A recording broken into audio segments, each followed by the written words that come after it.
and the pews.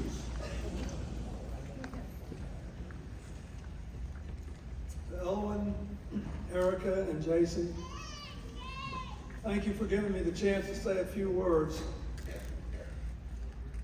about a woman I love too. I want to thank the people of Houston for sending Sheila to Congress 15 times.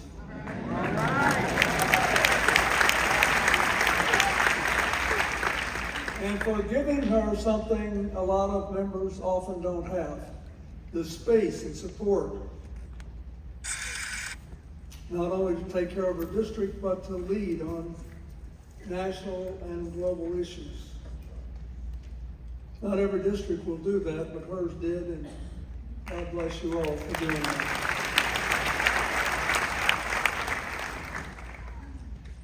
So Sheila came to Congress in 1995, and our party and her president had just taken a terrible licking in the midterms because we wanted to give everybody health care. Because I believed in a background check before somebody bought a gun, and I didn't see why everybody needed to saw one. But they beat us. And that time, as nearly as I could tell, they beat us fair and square. It was a different time.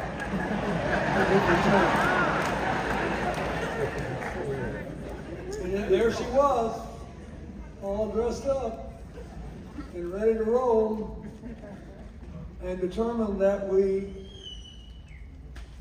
had to keep fighting for what we thought was right. And before you know it, she made it onto the smallest list we kept in the White House when I was there. It was called the Just Say Yes list.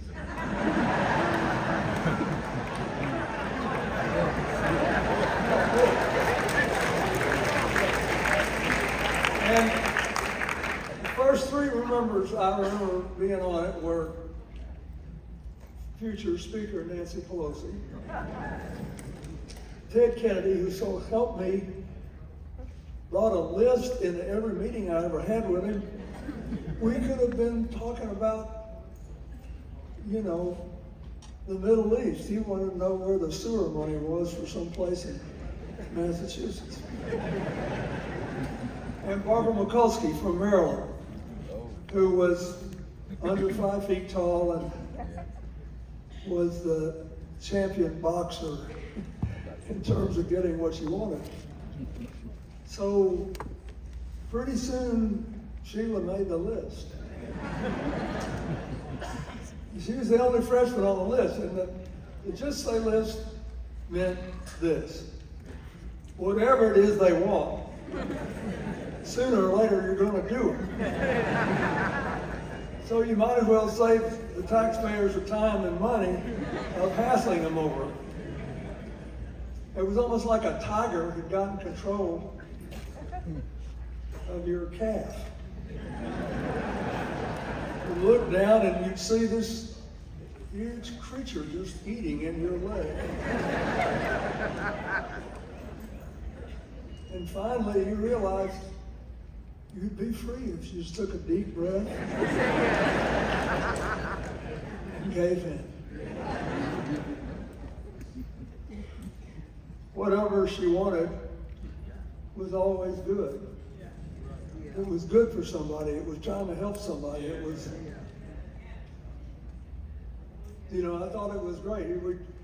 We do all 30 years stuff, and there she is with President Biden still trying to make Juneteenth a holiday.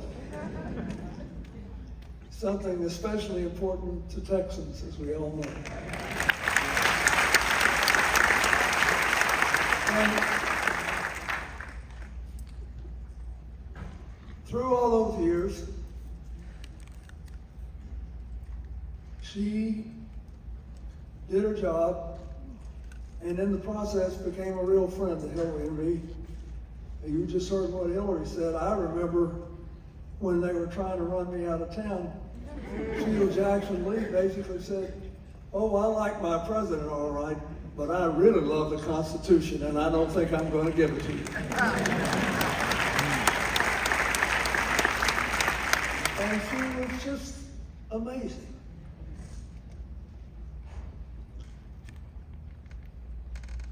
One of her critics once said she was an acquired taste, and I said I acquired it.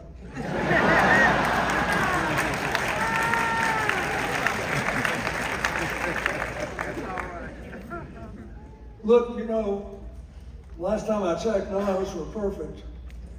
The most important thing is that every day you get up and you do your best and you keep going and you play the hand you've been dealt.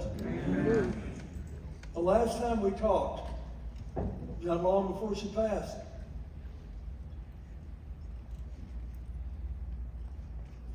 she said, "You know, life's funny. Maybe that mayor's race worked out the way it was supposed to. And we wish the mayor well, don't we? All of us. Thank you."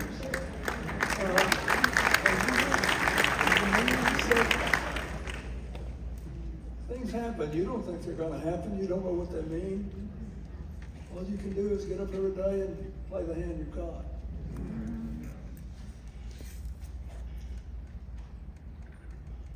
So now we have a hand to play without our friend. But I'll tell you something.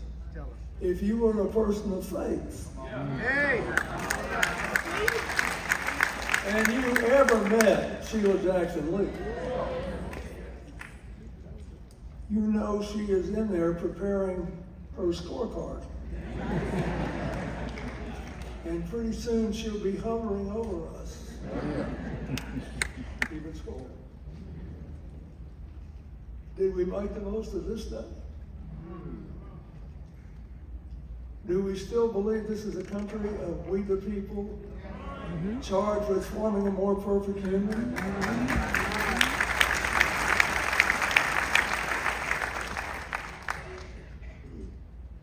I promise you she does. I treasure every minute we spent. I even love the few times I gamely tried to resist her entreaties to do something or other that I wound up doing anyway.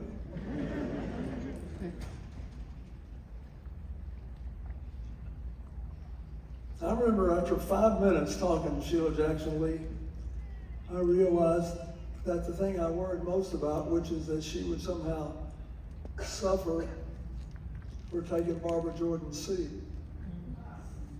was no sweat. Just by showing up and doing her best and being who she was, it would become her seat because it was your seat.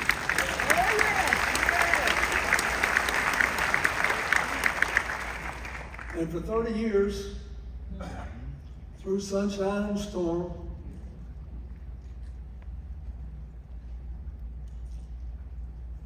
we were friends.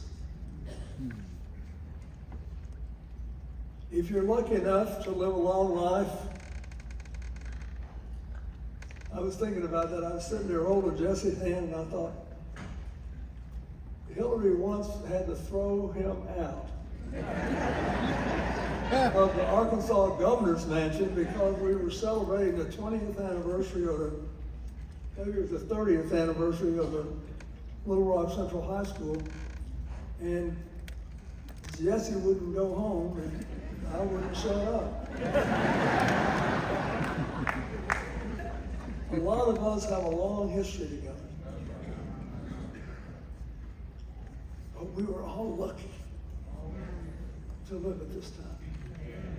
Even with the terrible things that have happened, even with the disappointments, even to be able to serve,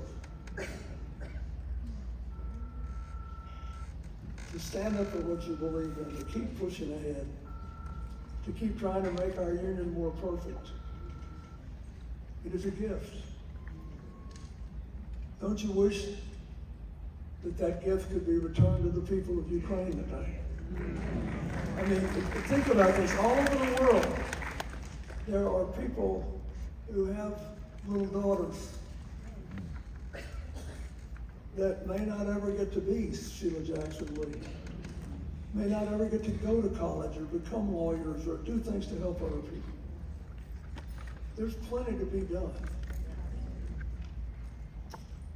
So my plea to you is that it's really nice. You can't imagine how nice it is if you're an old gray-haired guy and you were younger than everybody else doing what you were doing for most of your life, and one day you woke up and you were the oldest person in the room. And for the life of me, I couldn't tell you how it happened. But the really wonderful thing is to keep giving the future to younger people. And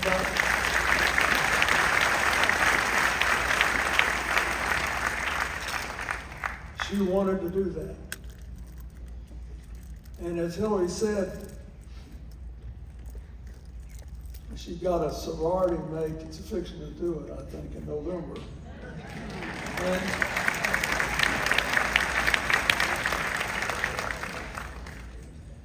so I ask you to remember her always in that way. I showed up, I made the most of the hand I had. I tried to play it for today and for tomorrow. Yeah, I did it for myself. I love this stuff. But I also did it for tomorrow. We are the longest lasting democracy in human history now, because we had enough people like Sheila Jackson Lee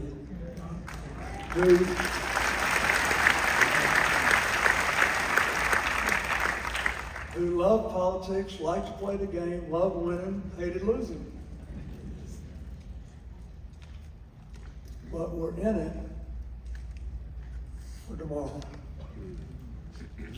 So I thank you, all of you, for what you said earlier today. I did try to help show her around when she showed up. I could see that she was something different. Who might bend but never break. Yeah. Who might make a mistake now and then, would it be one of the head, not the heart. Who really believed that we are all created equal. Amen. And therefore, we deserve the chance to prove it. And that without a caring, loving, disciplined, ferociously competitive government, and the rules that should apply in the private sector, too many people wouldn't get it. And all of her life, I watched her try to find new ways to deliver the goods. Today, we celebrate her success. Even more, we celebrate her effort. Well, in so many ways, when you think about America, she's about as good an example of delivered goods as I can imagine. So, I love you, girl. Thank you.